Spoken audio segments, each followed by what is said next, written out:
Hi, I'm Jordan. This is my dad, Jim, the grumpy plumber. We get asked this question a lot. I have low pressure in my house. What causes it, and then how do I fix it? Hi, my dad, Jim, has been a plumber for 48 years. He's a master plumber in Michigan and a C36 licensed plumbing contractor in California. He has saved my wife and I thousands of dollars. But you just gotta watch out. He gets a little bit grumpy when he's giving advice, so don't piss him off.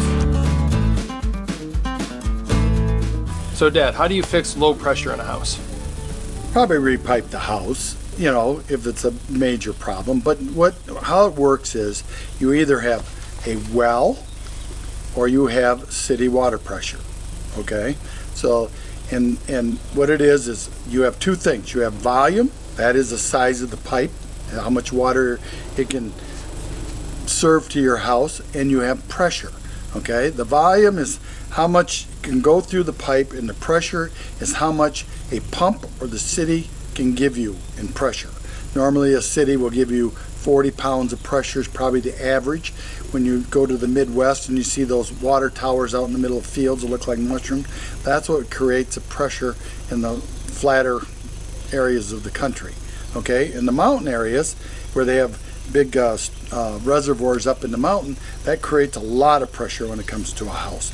They can have, some houses in my area can get as much as 250 pounds of water pressure.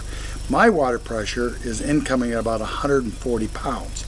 I have to reduce that down to 60 pounds, okay, or else it's going to wreck my faucets and stuff. But if you live in the Midwest and you've got a low flow problem and you're on a well, sometimes it could be a small well and doesn't put out the water, okay? But you can check that by taking a garden hose and a 5-gallon bucket and see how long it takes to fill that up.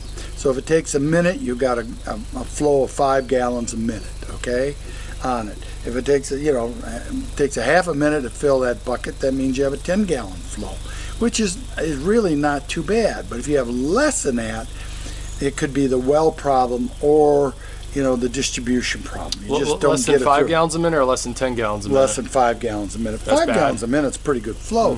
Your faucet in your house nowadays are less than a gallon a minute flow.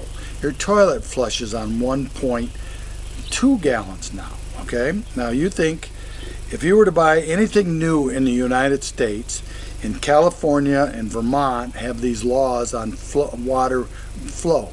Well, once they make a law, they're going to make it for everybody. They're not going to make you a faucet that's going to flow 10 gallons a minute. They're going to make that faucet that's going to flow on that gallon flow.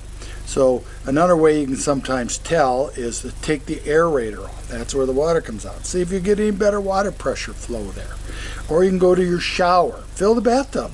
Take that 5-gallon bucket and fill that bathtub up with water and see how much volume of water you got coming from there. But it's expensive to repipe a house. So another thing, when you buy a house, walk in and turn the shower on. Let's see if the water pressure is good. Or jump in the shower. You're going to be paying for that house. Give it a try. What the heck? So what do you do if the water pressure is low in a house? Well, you can make the decision either I'm going to repipe it or live with it on it. So it can be fixed, but a lot of times the older houses, we only used to plumb houses, and they were only 1 and 2 bath houses, which you can do it on 3/4 inch copper pipe. Used to be everything was done in 1/2-inch copper pipe, sometimes 3/4, or excuse me, a lot of it was 1/2-inch pipe years ago. Then they made sure they have different piping sizes. And there's houses that are done on galvanized pipe, and it's getting old. If you have an old house and you got galvanized pipe. So if you have a 1/2-inch pipe going into your house, that'd be too slow? That's too small. Too small, okay. Too small. Usually a city will have mandatory at least 3/4 inch or 1 inch. If you have a well, if it's a fairly new well, they're going to make sure it's a 1-inch pipe. And it depends how much water you need. It could be as much as an 1.5-inch pipe. And if you have a galvanized pipe, and it could be 1 inch or 1.5 inches, but it could be corroded, that could be causing your problem. Could be corroded if you have an older house. That'll slow the water thing. Copper pipe doesn't corrode.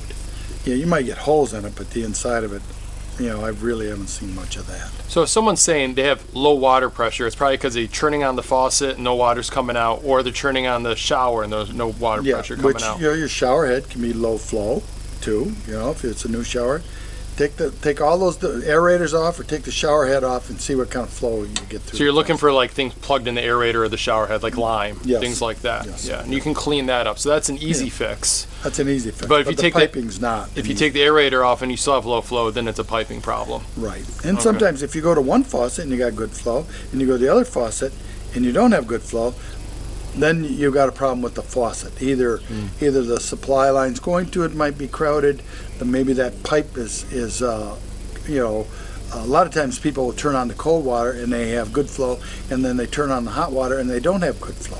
That's, usually you got good flow. There's a problem with sometimes at the water heater you can get electrolysis, and it can start blocking off the flow of water on the hot side. So that's a thing to check.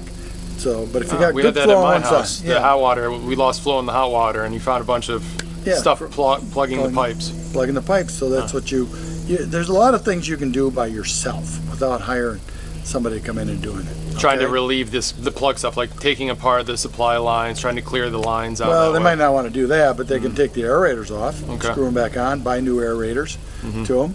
They can go buy shower heads. Sometimes you look at a shower head and you go, ooh, I can take the plug out of this shower head and get better water pressure. There you So, 'cause that's what you like.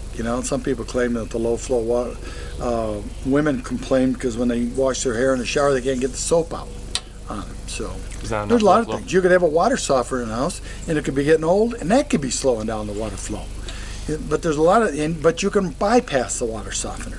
If you bypass the water softener and all of a sudden you got good water pressure, there's your problem right there. There you go. All Your right. minerals gone bad or something in the water softener. Nice. So Well, there you go. That has a lot of causes of low flow or low pressure in your house, and then also ways to fix it and troubleshoot yourself before you call a plumber. yes. So hope that helps. Thanks for watching. Click subscribe for more updates from the Grumpy Plumber. Hey, if you don't believe me, ask your barista in the morning.